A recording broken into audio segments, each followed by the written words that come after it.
ಕ್ರಿಯೆ ಎಂದರೇನು? ಎರಡು ಪ್ರತಿವರ್ತಕಗಳು ಸೇರಿ ಪ್ರತಿವರ್ತಿಸಿ ಒಂದೇ ಉತ್ಪನ್ನವನ್ನು ಉಂಟು ಮಾಡುವುದಕ್ಕೆ ರಾಸಾಯನಿಕ ಸಂಯೋಗ ಕ್ರಿಯೆ ಅಂತ ಹೇಳಿ ಕರಿತೀವಿ. ಅದಕ್ಕೆ example CaO plus H2O ಎರವಾದ CaOH2. ಇಲ್ಲಿ ಕ್ಯಾಲ್ಸಿಯಂ ಆಕ್ಸೈಡ್ ಅನ್ನ ನೀರಿನ ಜೊತೆ ಸೇರಿಸಿದಾಗ ಅವುಗಳೆರಡು ವರ್ತಿಸಿ ಕ್ಯಾಲ್ಸಿಯಂ ಹೈಡ್ರಾಕ್ಸೈಡ್ ಅನ್ನ ಉಂಟು ಮಾಡ್ತವೆ. ಅದನ್ನ ನಾವು ಪ್ರಯೋಗದ ಮೂಲಕ ಈಗ ತಿಳಿದುಕೊಳ್ಳೋಣ. ಮೊದಲಿಗೆ ಕ್ಯಾಲ್ಸಿಯಂ ಆಕ್ಸೈಡ್ ಅನ್ನ ಈ ಒಂದು ಪ್ರಮಾಣದಲ್ಲಿ ನಾವು ಹಾಕೋಣ. ಇದರ ಇನ್ನೊಂದು ಹೆಸರು ಸುಟ್ಟ ಸುಣ್ಣ. ಈಗ ಇದಕ್ಕೆ H2 ಅನ್ನ ಸೇರಿಸೋಣ.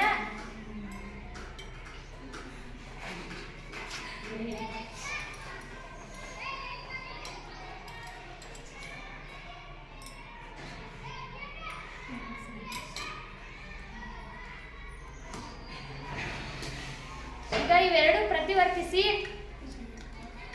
ಏನು ಉಂಟಾಕೈತಿ ಅಂದ್ರೆ ಕ್ಯಾಲ್ಸಿಯಂ ಹೈಡ್ರಾಕ್ಸೈಡ್ ಉಂಟಾಕೈತಿ.